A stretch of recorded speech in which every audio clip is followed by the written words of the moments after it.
டேபிள்ல யார் அதிகமா இருக்காங்கன்னு முதல்ல பாரு பவி. நீ வந்து ரயானோட டீம் மாதிரி எல்லார் போர்டையும் தான் புடுங்க, அவ போர்டு.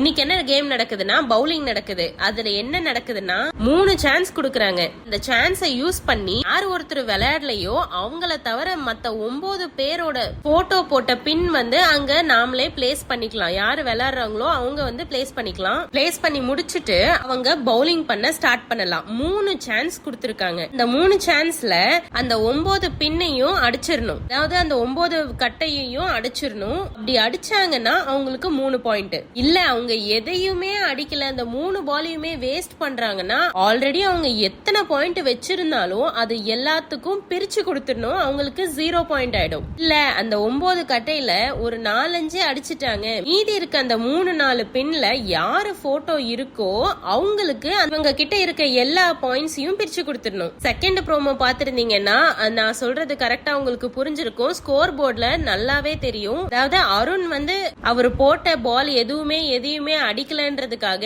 அவர் வந்து எல்லா பாயிண்டையும் இழந்திருப்பாரு. அதனால அவருக்கு 0. விஷாலும் ஆல்ரெடி 6 பாயிண்ட் வச்சிருந்தாரு, அவரும் எல்லாத்தையுமே அடிக்காம விட்டதுனால அவருக்கும் 0 ஆயிருக்கு. ஜாக்லின் பவித்ராக்கும் 0 ஆயிருக்கு. இப்ப இவங்க பாயிண்ட்ஸ் எல்லாத்தையுமே மத்தவங்களுக்கு பிரிச்சு கொடுத்திருக்காங்க. இதுல சௌந்தர்யாவுக்கு மட்டும் எப்படி 9 பாயிண்ட் போட்டிருக்காங்க அப்படின்னு நமக்கு எல்லாருக்குமே தோணும். அது எப்படி நடந்திருக்குன்னா ஜாக்லின் வந்து பவுலிங் பண்ணிருக்காங்க. அப்ப பண்ணதுல ஃபர்ஸ்ட் பால்லயே எல்லாத்தையுமே அடிச்சிடுறாங்க. ஆனா சௌந்தர்யா போட்டோ போட்ட பின்னு மட்டும் அப்படியே நிக்குது. அடுத்த 2 பால்ல ட்ரை பண்ணியும் அவங்களத மட்டும் எடுக்கவே முடியல. அதனால ஜாக்லின் ஆல்ரெடி வச்சிருந்த 6 பாயிண்ட் அப்படியே சௌந்தர்யாவுக்கு போயிருக்கு. அப்புறம் சௌந்தர்யா வந்து பால் எல்லாத்தையும் போட்டு கரெக்டா முடிச்சதுனால அவங்களுக்கு +3 பாயிண்ட்ஸ்.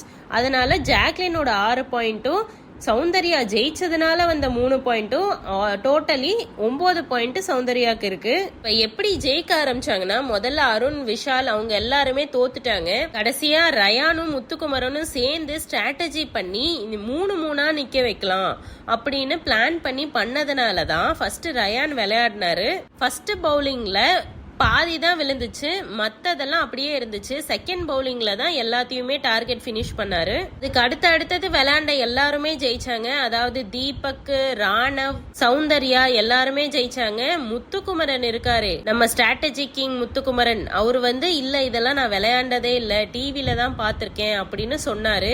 கரெக்டா 3-3 அடுக்கி வச்சு பவுலிங் பண்ண ஸ்டார்ட் பண்ணதோ ஃபர்ஸ்ட் பவுலிங்லயே எல்லாத்தையுமே அடிச்சு நவுத்திட்டாரு. இப்ப வின் பண்ண எல்லாருக்குமே 3 பாயிண்ட் கொடுத்திருக்காங்க.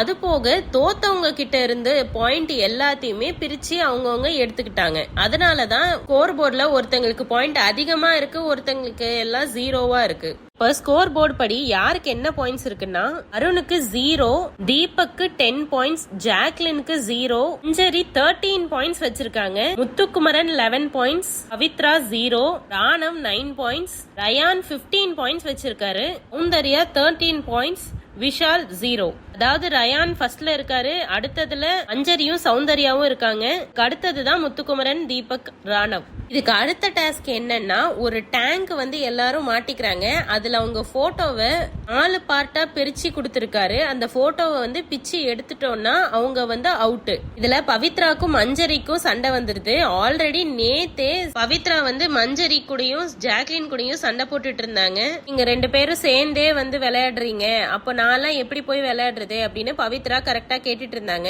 இன்னைக்கு பவித்ரா கிட்ட நல்லா மாட்டிக்கிட்டாங்க மஞ்சரி. பவித்ராவோட போட்டோவை எப்படியாவது எடுத்துடணும்னு நினைச்ச மஞ்சரி ஜாக்லினுக்கு வந்து கண்ணு காட்டி இருக்காங்க, வா போய் அவன் போட்டோவை எடுக்கலாம் அப்படின்ற மாதிரி. அத வந்து பவித்ரா நோட் பண்ணிட்டாங்க. இப்ப மஞ்சரி வந்து அதை ஜஸ்டிஃபை பண்ணுவாங்க பாருங்க, நான் எல்லாரையும் எடுக்கிற மாதிரி தான் உன்னையும் எடுக்க வந்தேன், நாங்க 2 பேரும் ஒண்ணு பேசி வச்சுலாம் வந்து எடுக்கல அப்படின்னு மஞ்சரி சொன்னதுக்கு பவித்ரா சொல்றாங்க, நீங்க பேசி வச்சுலாம் ஒன்னும் பண்ணல, ஆனா நீங்க கண்ணு காட்டினதை நான் பார்த்தேன் அப்படின்னு ஓப்பனாவே சொல்லி உடைச்சு விட்டுறாங்க. நான் கூட்டணில சேரலன்னு சொல்லிட்டு இருந்த மஞ்சரி அப்படியே அந்தர் பெல்ட் அடிக்கிறாங்க. இப்போ என்ன சொல்றாங்கன்னா ஒருத்தர் விளையாடணும்னா இந்த கேம் ஆடவே முடியாது, அதனாலதான் நான் வந்து கூட்டணி வச்சேன் அப்படின்ற மாதிரி சொல்றாங்க. இப்பயும் முத்துக்குமரன் ஏதாவது சொல்ல வந்தன்னா பிக் பாஸ் சொன்னபடி ஆடணும், யாரு கூடயும் கூட்டணி சேர்த்த கூடாது அப்படின்னு நேத்து அந்த போட்டோ எரிக்கிற டாஸ்கா இருக்கட்டும் வேற எல்லாத்துக்குமே பேசினாங்க மஞ்சரி.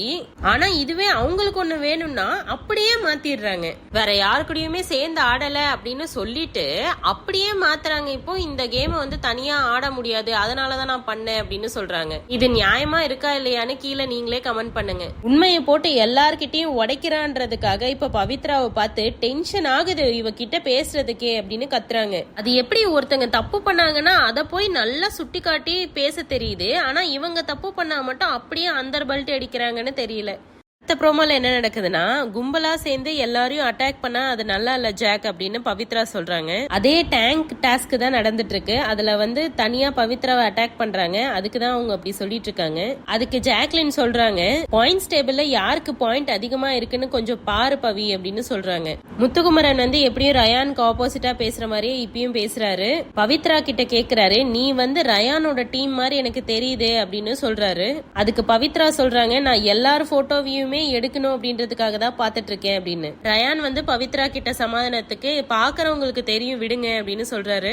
முத்துக்குமரன் உடனே நீ இப்ப எதுக்கு குறுக்க வர அப்படின்னு கேக்குறாரு. அப்ப ரயான் சொல்றாரு, நீ இப்போ ஒரு சபையில உட்காந்து பேசிட்டு இருக்க, அப்ப எல்லாரும் தான் பேசுவாங்க, உனக்கு பேச வேணாம்னா நீ தனியா போய் பேசுடா அப்படின்னு சொல்றாரு. முத்துக்குமரன் கடைசியில சொல்றாரு, இங்க யாரும் யாருக்கும் எந்த விளக்கமும் கொடுக்க வேண்டாம், அவங்கவுங்க கேம் அவங்கவுங்க விளையாடுங்க. ரயானும் ஒரு சைடு சொல்றாரு, ஃபேர் அன்ஃபேர்னு 2 நாளுக்கு முன்னாடி எல்லாருமே பேசிட்டு இருந்தாங்க, ஆனா இப்ப அது எங்க போச்சுன்னு எனக்கு தெரியல அப்படின்னு சொல்றாரு. இப்போ இந்த டிக்கெட் டு ஃபினாலே கேம்லயே எனக்கு என்ன கேள்வி இருக்குன்னா, ஒருத்தவங்களும் கஷ்டப்பட்டு கேம் விளையாண்டு அதுக்காக பாயிண்ட்ஸ் வாங்குறாங்க. அப்போ அடுத்தடுத்த கேம் விளையாடும் போதும் அவங்களோட பாயிண்ட்ஸ் மட்டுமே இன்க்ரீஸ் ஆகுற மாதிரி தான் இது வரைக்கும் இருந்திருக்கு. ஆனா இப்ப என்ன பண்ணிருக்காங்கன்னா, இப்போ ஒரு கேம்ல தோத்துட்டாங்கன்னா அவங்களோட ஃபுல் பாயிண்ட்ஸையும் மத்தவங்களுக்கு கொடுத்துடணும் அப்படின்னு சொல்றது எவ்வளவு ஃபேர் அப்படின்றது எனக்கு தெரியல. கஷ்டப்பட்டு பாயிண்ட்ஸ் ஜெயிச்சுட்டு அது அப்படியே வேறவங்களுக்கு தூக்கி கொடுக்கற மாதிரி இருக்கு. உங்களுக்கும் இதே மாதிரி தான் தோணுது அப்படின்னு நீங்க நினைச்சீங்கன்னா இந்த வீடியோக்கு ஒரு லைக் பண்ணுங்க. இந்த மாதிரி எக்ஸ்க்ளூசிவ் அப்டேட்ஸ் உங்களுக்கு தெரிஞ்சுக்கணும்னா எங்க சேனலை சப்ஸ்கிரைப் பண்ணுங்க. தேங்க்யூ.